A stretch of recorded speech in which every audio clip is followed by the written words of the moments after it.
Bonjour et bienvenue sur l'Arena Kem où le football mérite d'être vécu.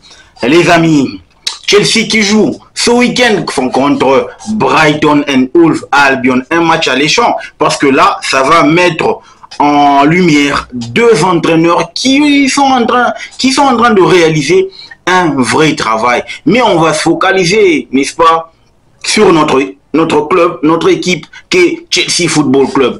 On va voir la compo probable du match. C'est une première sur cette vidéo. J'ai jamais fait ça. Donc, en gros, aujourd'hui, on va y aller avec une vidéo expérimentale. Bien avant que je ne puisse développer cette vidéo, commence par t'abonner, liker, partager la chaîne. Car si tu veux qu'un jour qu'il y ait du bon matos sur cette chaîne, ça passe par ton abonnement. Donc, du coup, n'oublie pas en tout cas de partager et de liker. Let's go pour le débrief. Les amis, Chelsea qui joue Brighton and Hove Albion.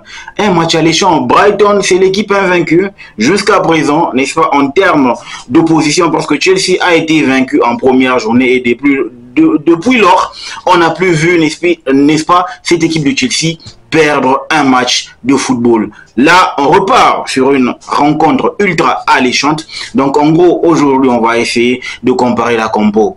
Ou encore, je vais vous faire une compo probable pour le match qui va se jouer, en tout cas, face à Brighton le week-end prochain. Ce week-end, les amis. Mais on va d'abord voir ce qui s'est réellement passé la semaine dernière.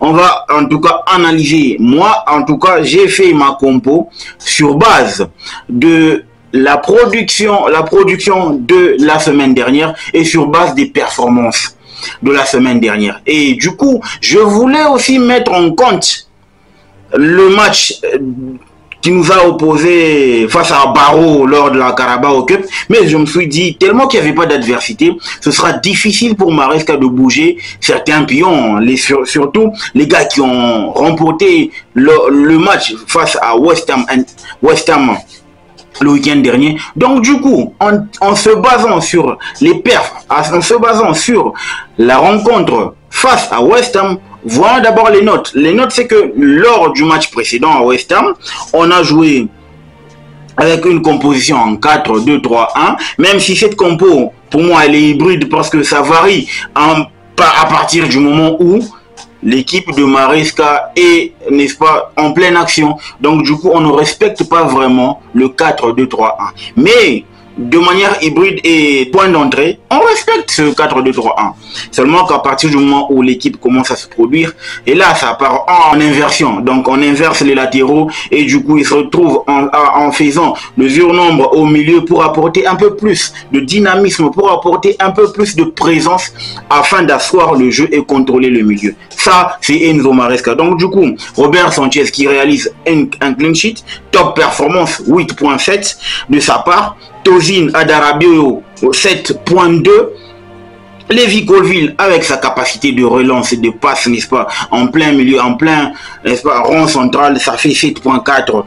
Koukouré à 7.4. Fofana, n'eût été son action, en tout cas, n'eût été son action contre Summerville, il aurait eu une très bonne cote, mais malheureusement, il n'a que 6.5.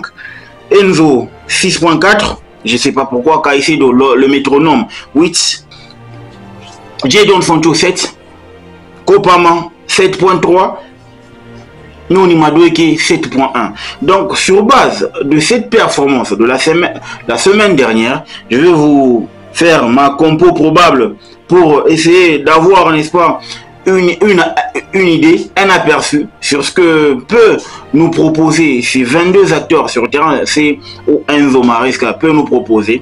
Donc je partirai sur du 4-2-3-1 toujours, mais cette fois-là je vais garder la paire Tosin Adarabioyo ainsi que Colville. Pourquoi? Moi en tout cas, je me base sur la sérénité, le calme et surtout l'expérience de Tosin qui apporte, n'est-ce pas, un certain relâchement à Liva Colville. Ok, Lévi Colville, il est beaucoup plus épanoui. Je l'ai trouvé calme, épanoui aux côtés de Tosin Adarabioyo. Et tu regardes que certaines actions qu'il produit, ça veut dire que c'est un gars qui est en pleine confiance. Du coup, je vais reconduire la paire Tosin Adarabioyo ainsi que Lévi Colville. Et dans les perches, pour moi, il n'y a pas de débat. Il est en train de réaliser son meilleur début de saison. Robert Sanchez, il a gagné des points. Quand un gars est en train de gagner des points, les gars, il faut le laisser. C'est là que ça devient intéressant. Vous allez me dire, ok, les latéraux, pourquoi tu remets Fofana et Kukurea? Kukurea, c'est top performance match après match. Et Fofana, aujourd'hui, il s'est habitué avec son agressivité. Il peut mettre mal à l'aise, en tout cas, Kaoru Mitoma. Parce que vous savez, Malo Gusto, il revient et il n'est pas en forme. Donc, en gros, je ne veux pas prendre les risques de l'aligner d'entrée de jeu. Ça ne va pas, en tout cas, apporter un équilibre. Et surtout que nous, on veut courir et avoir le plus de ballon, avoir le ballon le plus tôt possible. Ça passe par avoir des gars qui sont en forme. Au milieu de terrain, je garde Enzo Fernandez et Caicedo. Maresca nous a fait comprendre que ces deux-là peuvent bien jouer ensemble. Et du coup, je garde ce milieu box to box, étant donné que je commence à sentir que les efforts commencent à se départager et on sent que c'est beaucoup plus de l'épanouissement, surtout dans le chef de Caicedo, Moïse et Enzo. Sa capacité à performer avec ses longues passes et aussi à débloquer la situation quand, en tout cas, l'équipe adverse verrouille. Et moi, je pense que quand on a un gars qui est beaucoup plus mécanique et un gars qui est beaucoup plus technique, ça apporte un certain mélange, qui apporte une saveur. Et ça veut dire que cet amalgame-là apporte de la qualité et aussi de la sécurité. Du coup, je considère, et il faut aussi le souligner, que Lavia n'est toujours pas disponible. La ligne d'attaque, en tout cas, ils ont réussi à créer une certaine connexion. Noni Madueke, Kopama, ainsi que Jadon Sancho, ils ont mérité de commencer le match. Jackson, avec son doublé, on ne peut pas le mettre sur le banc. On le récompense pour le travail fait ou le travail bien fait. La semaine dernière, il doit le refaire, réitérer encore ces genres d'efforts et refaire encore ces genres de performances. Ça va encore bonifier son niveau d'engagement, son niveau de jeu, sa qualité de jeu et son niveau de confiance. Et à partir du moment où un attaquant est en confiance, c'est un attaquant épanoui, c'est un attaquant qui te marque. Et moi, je souligne encore une chose. Avoir Konache, Sancho, Palmer et Noni Madueke, c'est en tout cas garantir à ce que Jackson puisse marquer ne fût-ce que 15 buts la saison. Parce qu'on a vraiment une ligne d'attaque qualitative. Ça veut dire qu'il n'aura pas à réaliser beaucoup trop d'efforts. Et surtout que Jackson, on sait très bien que jeu sans ballon, la qualité à percer, à perforer, la défense adverse et surtout son jeu avec course, il est impeccable les amis. Et il a commencé à ajuster sa finition. C'est là que je le trouve tranchant et dangereux. C'est pour ça qu'il a gagné ma confiance à l'idée de refaire en tout cas son match et à l'idée d'être aligné d'entrée de jeu. Nkunku, voilà, j'étais en train de douter un tout petit peu, mais là, Nkunku va attendre un tout petit peu. C'est une question de balance, les amis. Même Maresca l'a dit, c'est une question de balance. On peut jouer avec les 5, mais il faut apporter un certain équilibre à l'équipe pour pas que l'équipe sombre. Pour le moment, on est à la quête des points. Pour le moment, on est à la quête d'une stabilité structurelle. Et c'est important d'avoir chaque pion à sa place. C'est important de ne pas bouger. En tout cas, la ligne. Tu vois? Et ça, c'est pour ça que moi, je reconduis ce 11 de départ sur base des performances de la saison dernière. Parce que, à part le bémol de... Je dirais même pas que c'est bémol, mais à part juste cette petite erreur d'inattention qui a failli coûter un péno à Chelsea, en tout cas, je trouve que Fofana a réalisé une très bonne performance sur le côté droit. Ça, en tout cas, ça me donne la possibilité encore, ça me donne du crédit à l'idée de l'aligner d'entrée de jeu.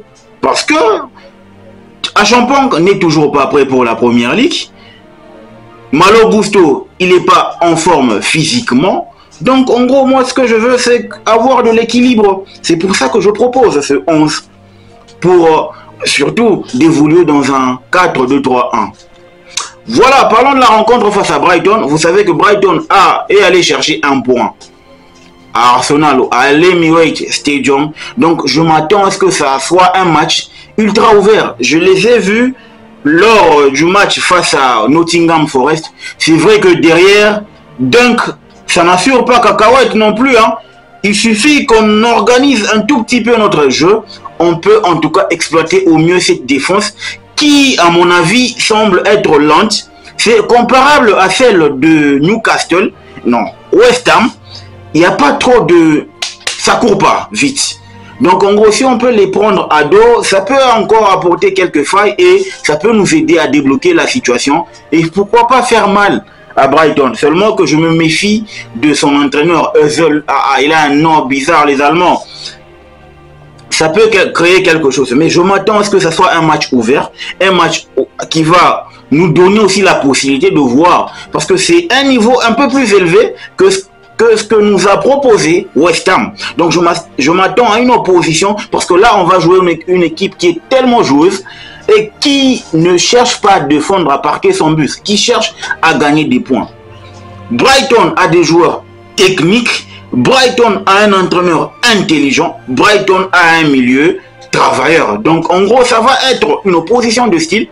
Moi, mais en termes de pronostic, je donne toujours mes faveurs à Chelsea parce que je sais qu'on commence à dégager une certaine qualité, une certaine assise, une certaine structure. Donc, c'est ce qui nous permet de bien pronostiquer le match. Donc, je partirai sur une victoire de Chelsea comme d'habitude. Dites-moi ce que vous en pensez en commentaire. N'oubliez pas de vous abonner, de liker. Faites votre compo dans les commentaires et on en discute. Le football mérite d'être vécu. Ciao!